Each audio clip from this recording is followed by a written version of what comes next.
TV Imaculada, o Evangelho em primeiro lugar.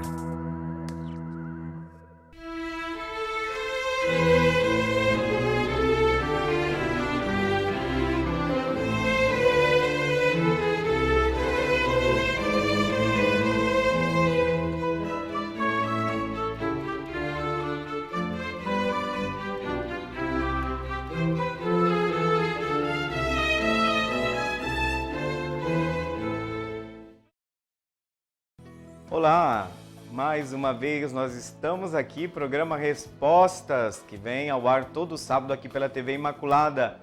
Nós que estamos vivendo esse momento ainda, recordando a quinta-feira, Corpus Christi, instituição da Eucaristia, vivendo as recordações desse momento tão inusitado, tão inesperado na nossa vida, mas na criatividade do amor, o Santíssimo, o corpo do Senhor, saiu pelas ruas das cidades, das paróquias, das nossas comunidades, trazendo a certeza de que a promessa do Senhor está sendo sempre cumprida. Eis que estarei convosco todos os dias até o fim dos tempos. Muito bem, então nós estamos aqui já nesse primeiro bloco. Gostaria de agradecer imensamente a participação de vocês. Muitas pessoas que têm procurado, têm dito que descobriram o programa semana passada, né? Uma pessoa que falou que descobriu agora o programa, não sabia, que bom, sejam todos bem-vindos, todos nós fazemos parte deste programa, porque vocês bem sabem que o programa Respostas é uma tentativa de buscar na palavra de Deus, na tradição da nossa fé, aquele auxílio com o discernimento exatamente para que nós possamos caminhar iluminados, nossos passos guiados pela palavra desse Deus, por esse Deus que ilumina o nosso caminho e nos orienta em direção a Ele. Muito bem, vocês bem sabem que este início de programa nós temos a oportunidade de refletir sobre um texto, né? A partir desse texto a gente vai fazer uma reflexão. E agora, no texto de hoje, vocês vão perceber que nós estamos tratando desse tema dos cristãos leigos, né?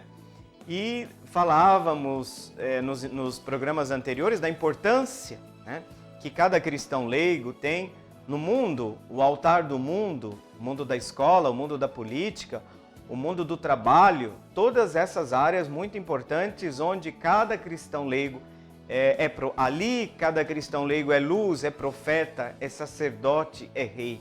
Então, nesse sentido, nós estamos falando que esse chamado de Deus a nos aperfeiçoarmos se identifica com a nossa comunhão com Deus e a nossa divinização, ou como nós costumamos falar, a nossa santificação. E ninguém fica fora desse chamado.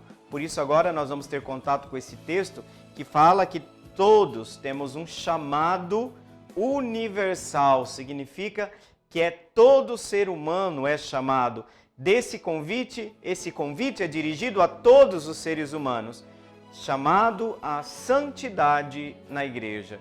Vejam que agora nós vamos ter esse texto da Lumen Gentium e a gente já volta para fazer a reflexão. Acompanhemos a leitura. Vocação universal à santidade na igreja. Cristo, mestre e modelo de perfeição. O Senhor Jesus, mestre e modelo divino de toda a perfeição, pregou a todos e a cada um dos seus discípulos, de qualquer condição que fossem, a santidade de vida, de que Ele próprio é autor e consumador. Sede perfeitos, como é perfeito o vosso Pai Celeste. Enviou a todos o Espírito Santo para mover interiormente a amarem a Deus com todo o coração, com toda a alma, com toda a mente e com todas as forças, e amarem-se uns aos outros como Cristo os amou. Os seguidores de Cristo, que Deus chamou e justificou no Senhor Jesus, não pelos méritos deles, mas por seu desígnio e sua graça, foram feitos no batismo da fé verdadeiros filhos de Deus e participantes da natureza divina, e por isso mesmo verdadeiramente santos. Como, porém, cometemos muitas faltas, temos contínua necessidade da misericórdia de Deus e devemos orar todos os dias. Perdoai-nos as nossas ofensas. É bem claro que todos os fiéis, seja qual for o seu estado ou classe, são chamados à plenitude da vida cristã e à perfeição da caridade, santidade, que promove, mesmo na sociedade terrena, um teor de vida mais humana. Assim, a santidade do povo de Deus desdobrar-se-á em abundantes frutos, como demonstra brilhantemente, através da história da Igreja, a vida de tantos santos. Lumen Gentium, número 40.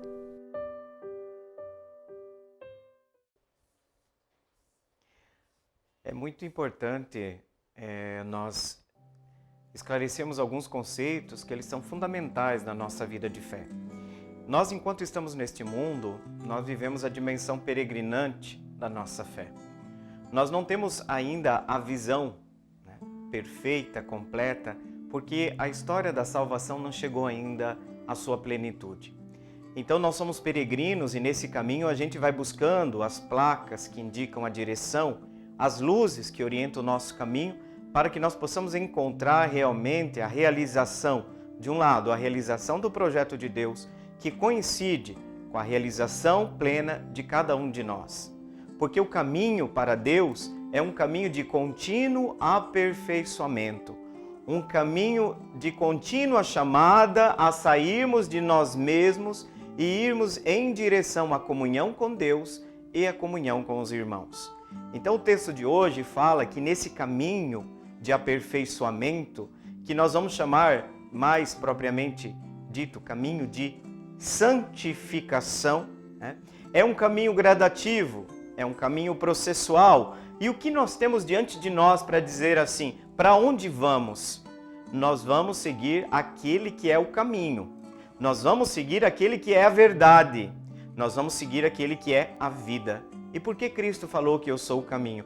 Porque durante o nosso processo de peregrinação, a nossa salvação ou o nosso afastamento de Deus vai determinando esse caminho de realização da nossa vida. Primeira coisa que o texto diz, qual que é o modelo que nós temos diante de nós para esse aperfeiçoamento? Temos um modelo, nós temos é Cristo. Os santos, de maneira derivada da santidade de Cristo, porque o que é o santo? É um irmão nosso, tá? Que olhando para o Evangelho de Cristo, ele vive de tal forma uma comunhão com esse Evangelho, que sua cristificação, que sua santificação destaca que o Evangelho é possível ser vivido e se torna um amigo íntimo de Deus. Se aproxima muito de Deus. Paulo se dirigia aos irmãos da comunidade como aos santos. Exatamente, porque quem é santo? O nosso Glória canta, só vós sois o santo, só vós o Senhor. Então o nosso aperfeiçoamento é reflexo da santidade de Deus. Nesse sentido, Cristo é o grande modelo. Não são os homens que são modelos dessa santificação, mas o homem Deus Jesus Cristo, que se encarnou, que veio a este mundo, verdadeiro Deus, verdadeiro homem. E no seu ser verdadeiro homem, primeiro nós declaramos, segundo a profissão da nossa fé, que ele em tudo é igual a nós. Viveu a experiência humana com uma natureza humana. Então, é verdadeiramente homem. Ao mesmo tempo, esta verdade não desmerece o outro aspecto, que é o outro lado desta mesma pessoa de Cristo, que é a sua natureza divina, né? E essa natureza humana de Cristo mostra que ele foi como Deus queria que nós fôssemos. Ele é um modelo. E aí o modelo de perfeição, vejam, sede perfeitos como é perfeito o vosso Pai Celeste. Duas coisas. Primeiro, o caminho de aperfeiçoamento tem sempre Deus como meta final, porque Deus é a plenitude de tudo que existe. Dele viemos e para Ele nós caminhamos. Então Deus é a plenitude de tudo. Deus é o belo, o verdadeiro, o bom, né? A fonte de todas as virtudes. Dele recebemos o ser, porque nós somos criados também por Deus. Então vejam, Ele é a fonte de todos os mistérios da existência humana. Nesse caminho de aperfeiçoamento, nós temos que ser perfeitos como o nosso Pai Celeste é perfeito. Por quê? Porque nós podemos apresentar vários modelos de perfeccionismo, que é um perigo na religião. Todo moralismo parte de uma visão equivocada da santidade. Por quê? Porque é uma visão de santidade que sufoca a nossa humanidade. Ou não chega a sufocar, mas despreza o caminho da humanidade. Então vejam, o caminho para Deus, temos que seguir o Filho de Deus na terra. É Ele que mostra como nós temos que imitar a perfeição do Pai. É uma imitação da perfeição naquilo que a revelação mostrou, sobretudo em Cristo, porque quem vê Cristo vê o Pai. Eu e o Pai somos um. Acabamos de celebrar, meus irmãos e irmãs, o mistério da Santíssima Trindade. Então o nosso caminho de aperfeiçoamento não é colocado por modelos humanos, né? Mas por essa humanidade que em Cristo transparece em toda a sua beleza, em toda a sua grandeza. O modelo é Cristo. Como o Pai é perfeito, não como nós queremos ser perfeitos. Porque, volta e meia, ou nós vamos ignorar o ideal e nós queremos nos acostumar com a baixeza, com a indignidade do nosso ser, ou nós vamos nos propor um patamar tão alto que a gente olha lá para os santos, lá do altar e fala assim, opa, isso aí não é para mim não, não dá, isso não é para mim. E auxiliados sempre pela força da graça, porque é essa graça que nos justifica diante de Deus, é esta graça que nos santifica, é essa graça que nos ajuda desde o primeiro momento em que estamos afastados de Deus, já no início do nosso processo de atração, que nós chamamos de conversão, tá? Essa graça nos move interiormente a quê? O caminho de perfeição passa necessariamente pela caridade, porque a caridade é a mãe de todas as virtudes. Então, a primeira ação da graça na nossa vida, gente, é libertar a nossa liberdade para que sejamos capazes de amar a Deus e amar ao próximo. O amar a Deus é fundamento do amar ao próximo, porque eu não amo o próximo porque ele me é simpático, porque ele acredita no que eu acredito, mas por amor com um fundamento teológico, um fundamento em Deus. Né? Se é um fundamento em Deus, eu passo a amar até mesmo o meu inimigo, porque eu sou fortalecido por essa força que me move interiormente.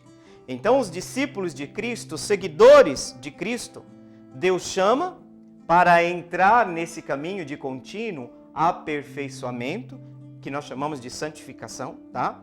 E justificou, porque Deus nos encontrou distantes pelo pecado. A gente fala de pecado original, nossa fé tem esse aspecto do pecado original. Mas não pelos méritos, né, deles, mas, ou seja, dos seguidores, dos nossos méritos, mas por seu desígnio e graça. Deus nos chamou, desde todo sempre, à plena comunhão com Ele. E essa plena comunhão com Deus vai se realizando gradativamente nesse processo de aperfeiçoamento que é a nossa santificação, né? E aí no batismo nós vivemos um momento de entrada nessa dinâmica que nos tira da situação de escravidão e nos faz filhos e filhas de Deus. Por isso que a nossa dignidade é inviolável. A dignidade humana, o ser a imagem e semelhança de Deus, ganha seu pleno significado, seu pleno conteúdo a partir da nossa cristificação, né? Que é o caminho para a nossa divinização. Até que cheguemos àquele ponto que Paulo fala, né? Até que Deus seja tudo em todos. Veja que essa dinâmica já está introduzida na história e todas as realidades vão ser plenificadas. Então veja como termina o texto de hoje. Mesmo a sociedade terrena, né, é chamada a esse aperfeiçoamento na caridade. Né? Todos somos chamados a nos realizarmos no amor. E aí a santidade do povo de Deus se desdobra em abundantes frutos, né, que se tornam luz através da história da igreja e, sobretudo, através da vida dos santos. O que a gente vê na vida dos santos? Que eles refletem a luz do Evangelho. Não foram pessoas perfeitas. Ninguém pense que santo é uma pessoa perfeita, porque eu gosto de pensar o céu mais como o estado onde estão uma multidão de irmãos e irmãs nossos, pecadores perdoados. Fizeram essa experiência encontraram esse amor gratuito, esse amor incondicional e condicionaram a partir de então toda a sua vida a serviço do Evangelho e a serviço de Cristo. Pois é, nós já chegamos ao final desse bloco, parece que passou bem rápido, né? Mas que bom. Espero que vocês estejam gostando da nossa companhia, eu estou gostando da sua companhia. Nós vamos para o intervalo, mas nós já voltamos.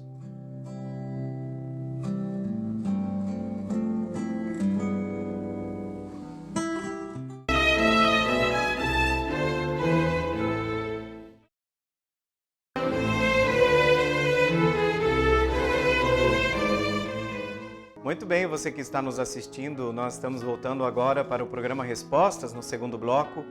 E nesse segundo bloco, vocês sabem que a dinâmica ela muda um pouco. E aqui, então, nós passamos a responder as perguntas que vocês nos enviam. Nós vamos disponibilizar também, né, para vocês o número do telefone, inclusive está aí na tela, e vocês podem mandar o WhatsApp, vocês podem ligar e nós estamos à disposição para responder as perguntas de vocês. Eu gostaria de retomar nesse início de programa, nós tínhamos uma pergunta no final do programa passado, de sábado passado, que era vésperas do domingo da Santíssima Trindade. E de fato, aquela pergunta fazia referência ao mistério trinitário, né? A pessoa do Pai, do Filho e do Espírito. A pergunta que nos foi colocada perguntava como nós podemos falar de três, mas ao mesmo tempo de um só Deus, né? Esse é um mistério fundamental da existência nossa e nós não podemos nos furtar a necessidade de adentrarmos e de conhecermos esse mistério. Isso significa que se nós estamos diante do mistério dos mistérios, que nós vamos precisar de ter muito cuidado, porque aquilo que a gente sabe é porque esse mistério nos revelou. Nós fazemos parte de uma religião revelada. O que significa? Nós acreditamos que Deus saiu do núcleo interno do seu mistério. Claro que eu estou falando isso para vocês para ajudar a gente a entender, porque a Santíssima Trindade existiu desde todo sempre. O Pai, o Filho e o Espírito são três pessoas coeternas que coeternamente sempre existiram. Os três, né? O Pai é onipotente, o Filho é onipotente, o Espírito é onipotente. Por quê? Porque os três são um só Deus.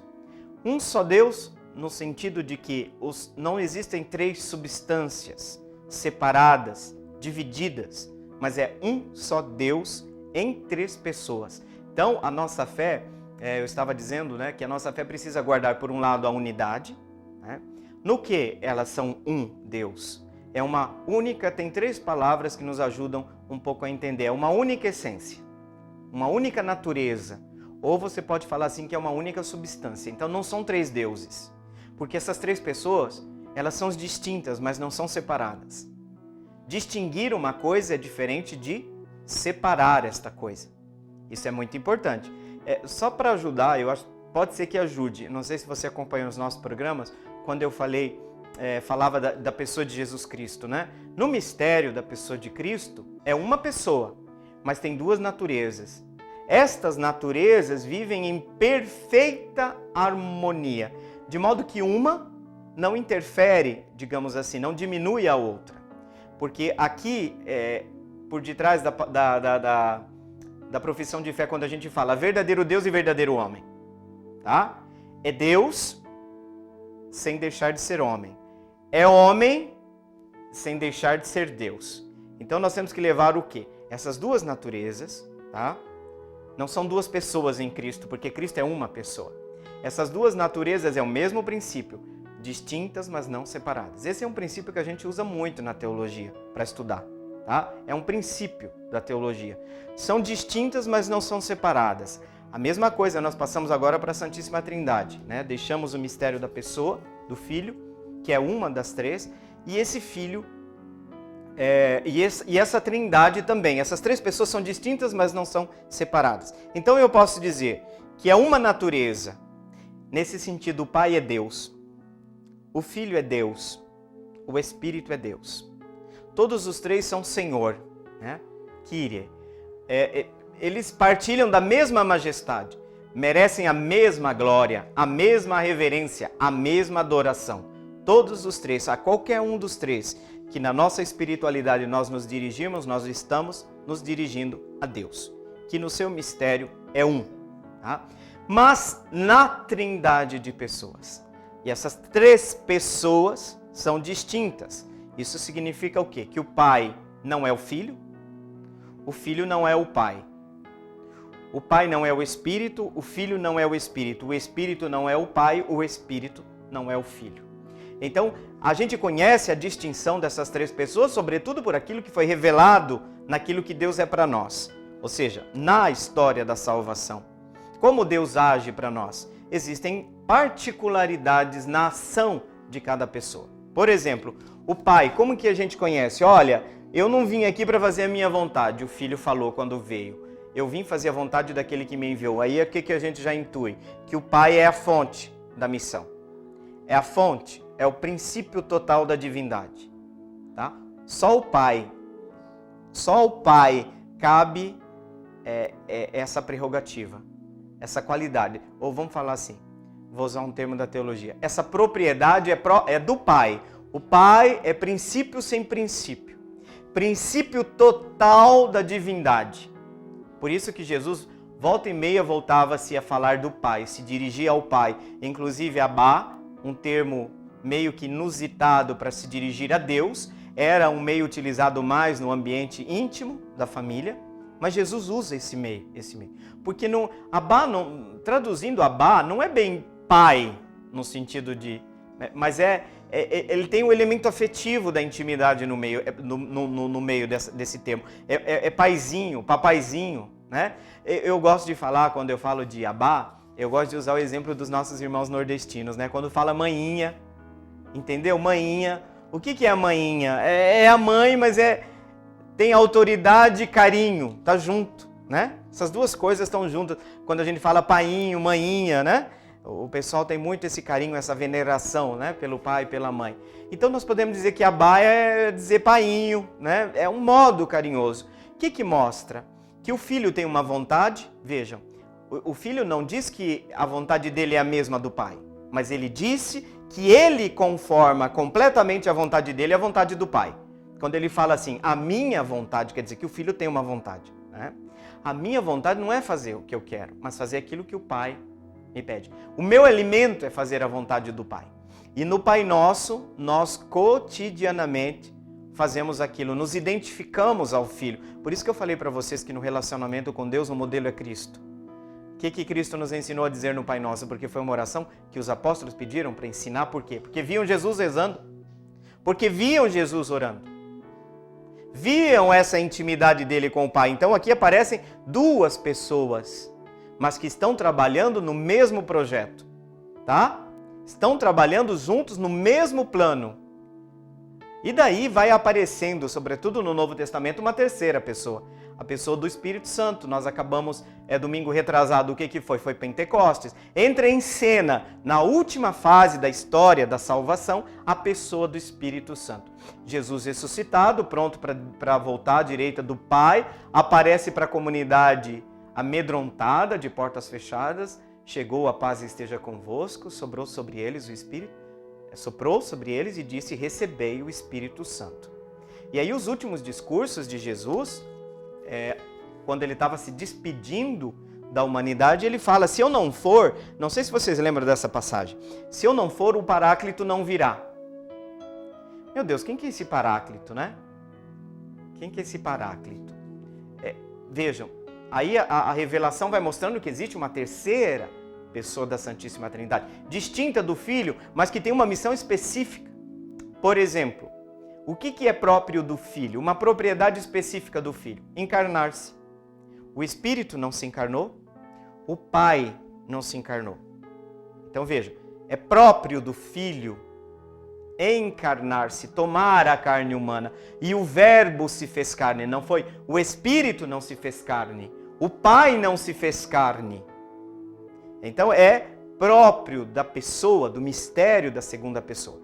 E a terceira pessoa da Santíssima Trindade? Gente, no fundo, eu acho que nas nossas catequeses nós temos que concluir que é a pessoa menos conhecida. O Espírito Santo é conhecido talvez mais pelas suas epifanias, pelas suas manifestações. Mas o Espírito Santo não é propriedade de grupos. Por quê? Porque ele é a alma da igreja. A igreja está viva, o projeto de Deus continua atuando entre nós estamos caminhando para o fim, porque nós vivemos o final dos tempos, essa é a última etapa da salvação depois que Jesus voltou ao céu. Mas eu tinha me esquecido, quando eu falei ali atrás para vocês, eu fiz uma pergunta, né? Não é sempre vocês que fazem pergunta, às vezes sou eu, né? O que o filho diz quando ele fala, se eu não for, é preciso que eu vá? Veja, o filho diz, é preciso que eu vá. Veja que tem uma ordem nesse plano de salvação. É preciso que eu vá. Porque se eu não for, o Paráclito não virá. O que significa? Que o Filho e o Espírito têm problema de trabalhar junto? Muito pelo contrário. A missão pública de Jesus já começa sobre a unção do Espírito. O que acontece quando Jesus pede para ser batizado no Jordão? Existe uma teofania ali. Né? Às vezes a gente fala esses palavrões, né? Padre, o que é teofania? Phanos, manifestação. Theos, Deus. Teofania, manifestação de Deus. Aqui são dois termos gregos que são colocados juntos e aparece essa palavra. Por exemplo, o 6 de janeiro, o que a gente celebra? Epifania. Né? Vejam, fania aparece aqui também. Então tem a teofania trinitária. O que acontece na teofania trinitária? O céu se abre, se escuta uma voz, né? E a gente sabe que essa voz disse, olha, escutai, esse é o meu filho muito amado, nele eu coloco toda o meu apreço, né, dependendo da tradução, e o Espírito desceu como uma pomba sobre ele, ou seja, Jesus é ungido, tá? Ele é ungido por excelência, porque tudo que Jesus faz é em perfeita harmonia com o Espírito. Os três, eu falei para vocês isso, né? Os três não se dividem em nenhum momento, embora num determinado momento o pai, eu vou fazer uma brincadeira assim, mas não faltando com respeito, mas o filho às vezes diz Espírito e o pai, agora o pai pede, o filho faz, e às vezes ele diz Espírito, agora sou eu, isso toca a mim. Por exemplo, morrer na cruz. O Espírito não fez essa experiência da morte na cruz. O Filho de Deus fez. É dele, é propriedade dele, no sentido de que é uma missão também específica dele. Né? E o Espírito está agindo neste tempo que nós vivemos. Né? É por isso que eu falo para vocês, o Espírito habita em nós. Agora, se você tem um habitante que mora na sua casa, no seu interior e você não conhece, por quê? Porque às vezes a gente coloca o Espírito Santo lá no depósito, no fundo, né? Lá no fundo. Não. O Espírito Santo tem que agir na vida do cristão como ele age no mundo, né? Reconstruindo a unidade, reconstruindo a comunhão com Deus. Vejam, não dá para a gente ignorar esse mistério da Santíssima Trindade sem causar danos terríveis para a nossa fé, porque substancialmente nossa fé tem que ser trinitária, tá? Nós temos um só Deus em três pessoas. Então, eu pensei em retomar nesse programa, esse tema passado, até porque nós passamos pelo Domingo da Santíssima Trindade. E vocês viram que depois que se fecha toda a história da salvação e o mistério pascal que celebra a ressurreição de Jesus culmina no Pentecostes, na celebração de Pentecostes, onde entra em ação a última pessoa da Santíssima Trindade, que é o Espírito. No próximo domingo, a liturgia da igreja nos apresenta o quê? A solenidade da Santíssima Trindade. Por quê? Porque nós conhecemos o modo de operar de todas essas três pessoas, né? O modo de operar do Pai, do Filho e do Espírito, né? E todos nós somos chamados a esta comunhão de amor, né? É o que eu falei para vocês. Nós viemos deste mistério e para este mistério nós voltaremos. E aqui a gente não pode ignorar que, apesar das dificuldades de compreensão, porque Deus permanecerá sempre mistério, né? No seu íntimo, porque não se esgota, é fonte inesgotável, né? De ser. Deus é fonte inesgotável do ser, fonte eterna do ser. Gente, a gente não pode dizer nem mesmo de uma outra pessoa, eu te conheço. Quem diz que você conhece? Às vezes nós mesmos nos surpreendemos com algumas coisas que a gente faz, né? Às vezes a gente não se encontra naquilo que nós estamos fazendo. Então vejam, imagina o mistério de Deus. É um mistério sobretudo para ser amado e ser adorado. Não é só uma questão intelectual, mas nós precisamos conhecer esse mistério. E João, eu termino aqui, nós já vamos para o intervalo, e João disse aquilo que é a chave do conhecimento do mistério. Quem ama, conhece a Deus. Quem não ama, não conhece a Deus. Não é uma questão de teoria do conhecimento, é uma questão de amor, porque a essência desse mistério é amor. E nós vamos para o nosso intervalo, mas não sai daí porque a gente tem ainda um bloco para ficar junto com vocês. Até daqui a pouco.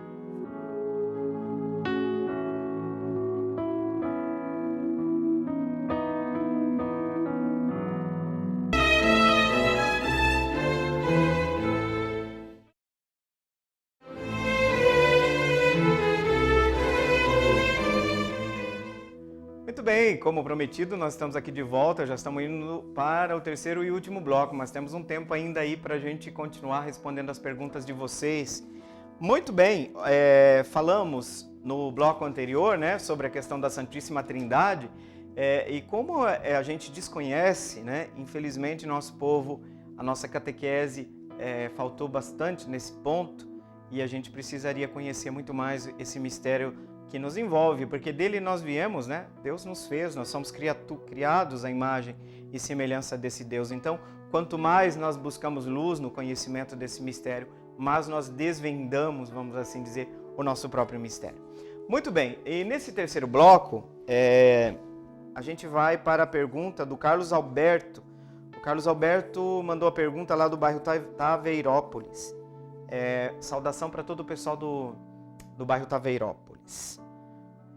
Interessante a pergunta do Carlos Alberto, porque tem tudo a ver com o nosso primeiro bloco. Eu não sei, Carlos, se você acompanhou o primeiro bloco, que falava o tema hoje do nosso início.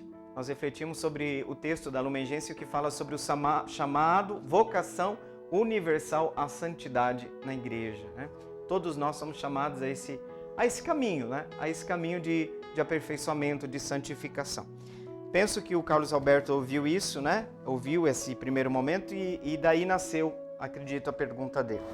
O que significa sede santos, porque eu sou santo? É muito oportuna a sua pergunta, Carlos Alberto, porque de fato nós reconhecemos que o conceito de santidade, ele precisa evitar alguns extremos, né? O extremo daqueles que querendo viver segundo seu próprio ego, se negam a fazer o percurso de enamorar-se do mistério de Deus, do amor a Deus, o amor ao próximo, tá? De quem se fecha no seu egoísmo, e o outro extremo de quando esse ideal vira idealismo, né? Quando se torna, num certo sentido pejorativo, uma utopia. Utopia é lugar nenhum nesse sentido, né? É tão alto que é impossível, tá? É verdade, o ideal é alto, mas ele não é impossível. Até porque, quando nós falamos de Deus que chama, tá? Significa que Ele nos dá os elementos para que esse ser santo se realize. Então, eu digo sempre para as pessoas, olha, ninguém de nós vai terminar a nossa vida nesse mundo dizendo assim, passamos para o outro lado, olha, abre a porta porque eu fui bom. Abre a porta porque eu mereço. É óbvio que nós estamos usando imagens, né? Porta. É um modo de projetar, mas como a gente não consegue uma descrição muito minuciosa, a gente usa as imagens que a gente tem aqui. Não é possível. Todos nós vamos ter que terminar a nossa existência dizendo assim, Deus, fiz o que foi possível. Procurei, mas faltou. Então eu penso assim, eu gosto da ideia da nossa vida que termina como uma escadaria. O que Deus pede de você e de mim? Faz o máximo que você puder. E Deus vai nos dando aquela força. O que é o Espírito que habita em nós? Deus não habita em nós para tirar férias. Deus habita em nós para nos impulsionar, para vamos dizer assim, para nos empurrar em direção a esta santificação. Olha aqui, Carlos Alberto, coloca 3 paralelos com o termo santificação. Sede santos, sede perfeitos, coincide com divinização. Você pode falar, é isso que eu queria dizer, santificação, divinização ou cristificação, porque a forma da nossa divinização é a forma do Filho, do Cristo. Então, santificação é tomar a forma de Cristo. Vamos dizer assim, para ajudar a entender.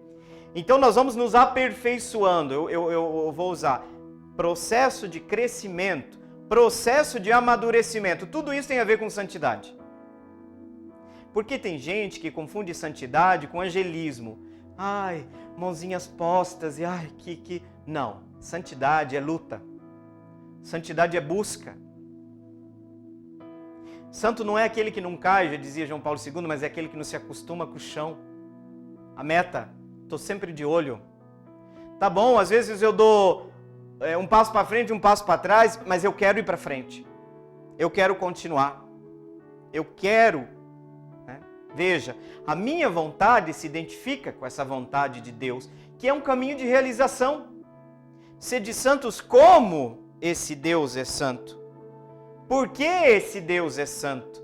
Por quê? Porque o nosso caminho de amor a Deus, nós não podemos nos aproximar da essência de Deus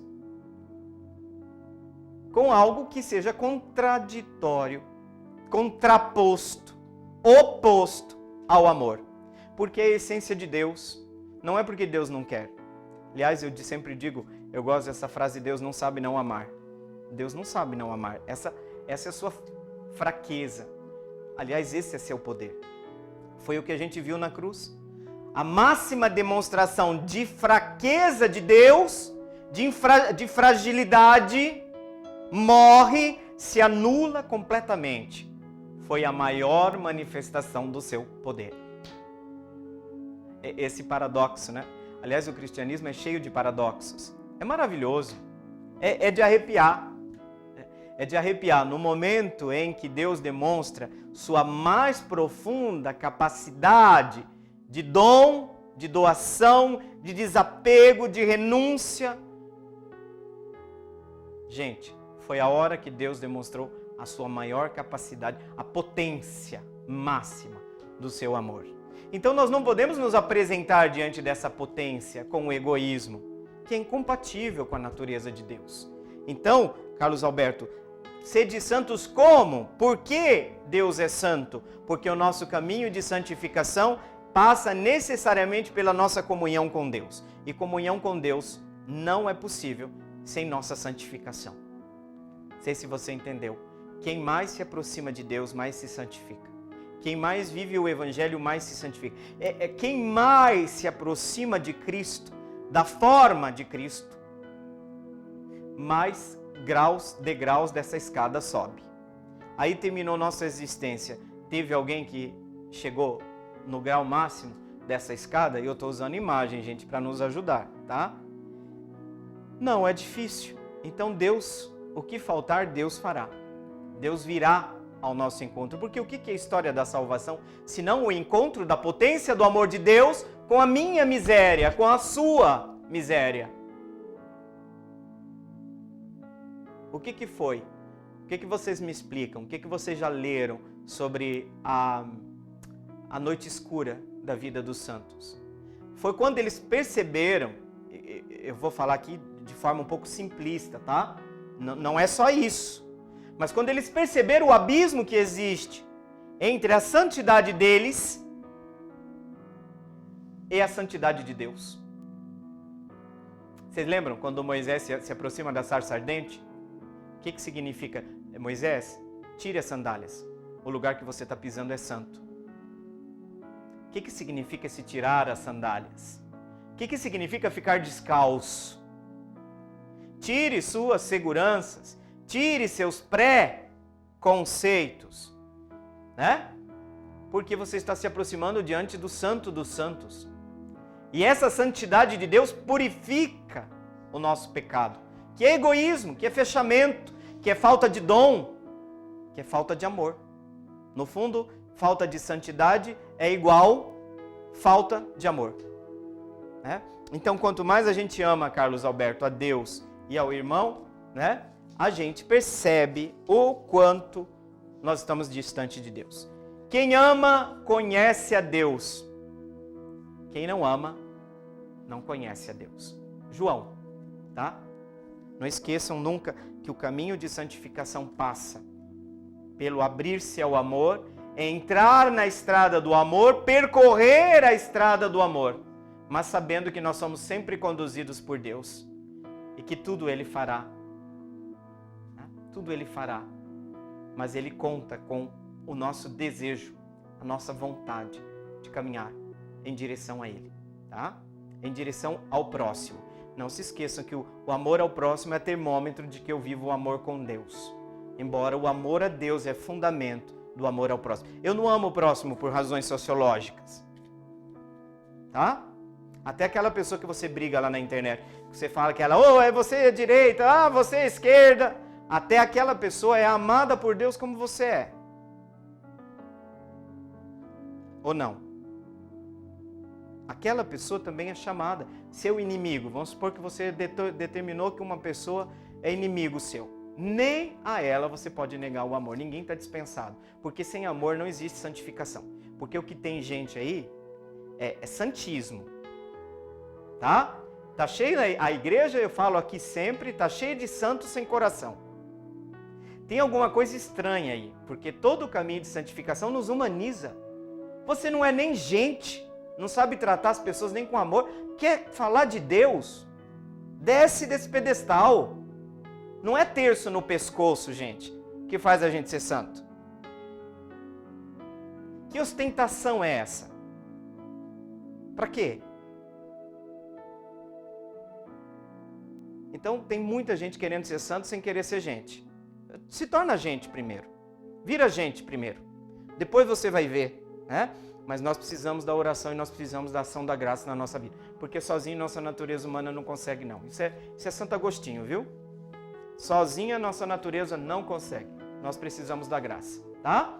É isso o caminho de santidade. É quando eu deixo Deus visitar a minha miséria e Ele me atrai para o seu amor, tá bom? Carlos Alberto, desculpa, porque nós temos mais perguntas aqui, eu tenho que ir para frente. Mas eu espero que você tenha entendido, né? Que eu tenha ajudado um pouco você na sua pergunta, né? Deixa eu só dizer aqui, uma notícia, né? Que nós ficamos sabendo agora no intervalo, que lá em Porto Murtinho, a casa paroquial, a casa ao lado da igreja, pegou fogo, houve um curto-circuito lá. Pedimos as nossas preces, né? É do nosso regional. O Padre Mateus, né? O Padre Mateus é o pároco lá de Porto Murtinho. Então, as nossas orações para toda a comunidade paroquial de Porto Murtinho, nossas preces também, tá?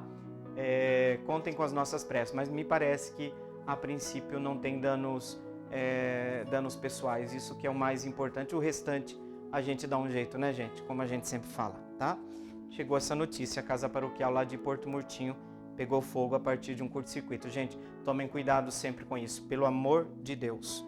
Depois, tinha pergunta aqui também do Jorge Silva, Aero Rancho. Jorge, eu acredito não, eu tenho certeza que quando eu respondi a pergunta do Carlos Alberto, o que significa ser de santos porque eu sou santo, a pergunta do Jorge é, por que devemos ser santos? Eu acredito que as duas perguntas já foram respondidas, Jorge. Nesse sentido que eu falei para você, por que nós devemos ser santos? Porque o caminho de aperfeiçoamento nosso é um caminho de comunhão com Deus, e Deus é santo.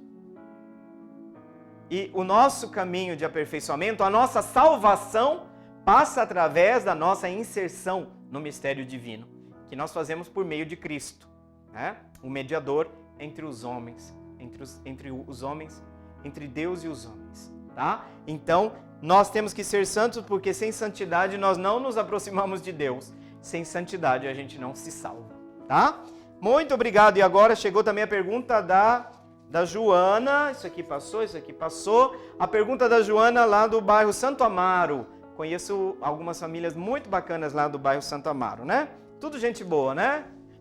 Tá certo, gente. Saudações para vocês. Pergunta da Joana. Qual foi ou é a pessoa que está mais ligada à Santíssima Trindade? Muito obrigado por seus esclarecimentos. Joana, deixa eu entender, qual foi ou é a pessoa que está mais ligada à Santíssima Trindade? Olha, nós podemos dizer aqui, já me veio assim, Joana, agora que eu tive contato com a sua pergunta, nós podemos dizer que Maria, tá? A mãe de Cristo, tem uma relação toda privilegiada com a Santíssima Trindade, tá? Porque nela se realizou o mistério da encarnação. Vejam que o anjo diz para Maria, que parte daquilo que o anjo diz na revelação da Escritura foi colocada na nossa Ave Maria, na primeira parte, né? O Senhor é contigo, né? Bendita sois vós entre as mulheres. Aí a gente pega o Magnífica também, o poderoso fez em mim maravilhas, mas sobretudo o termo cheia de graça. Vou pegar esse termo, Joana. Quando a gente fala Maria cheia de graça, significa que no mistério da vida de Maria, essa criatura de Deus, essa pessoa incrível que Deus escolheu para trazer o seu filho ao mundo, não existe obstáculo para a ação de Deus nela. Se não existe obstáculo, estou ficando já engasgado aqui. Se não existe obstáculo, Maria correspondeu, foi a criatura humana que plenamente correspondeu a esta ação, a esta vontade de Deus. O Espírito desceu, lembra que o anjo falou? O Espírito Santo descerá sobre ti, e aquele que vai nascer de ti será chamado Filho do Altíssimo. Olha a relação de Maria com a segunda pessoa da Santíssima Trindade. Será Filho do Altíssimo. Desculpem, terceira pessoa da Santíssima Trindade. Quem que é o Altíssimo? É o Pai. Então, eu diria, Joana, que Maria, inclusive eu estou acompanhando uma tese de TCC que fala exatamente a relação da Trindade com a pessoa de Maria, né? Então, nós temos mas toda pessoa que é chamada à santidade é chamada a ter uma relação íntima com o mistério de Deus, que é uno e trino. Joana, muito obrigado pela sua pergunta, pela sua participação, aliás, pelas perguntas que todos vocês mandaram, porque, infelizmente, a gente chegou ao final do nosso programa. Mas eu quero deixar aqui meu abraço e agora nós vamos, como de costume, invocar sobre vocês, sobre o seu final de semana, sobre sua vida, a bênção de Deus Todo-Poderoso, que de modo especial venha esta bênção de Deus por intercessão da Imaculada. Acabamos de falar do seu mistério que entrou em plena correspondência com o mistério do amor de Deus. Que essa bênção proteja, sobretudo, seus familiares, seus amigos, deste maldito vírus, deste momento tão difícil que nós estamos vivendo. Que Deus nos abençoe e nos proteja, em nome do Pai, e do Filho, e do Espírito Santo. Amém. Gente, mais uma vez, muito obrigado pela sua companhia. Obrigado porque você esteve conosco e no próximo sábado nós temos um encontro marcado. Até lá! Meu coração é para ti, Senhor. Meu coração é para ti, Senhor. Meu coração é para ti, Senhor. Meu coração é para ti.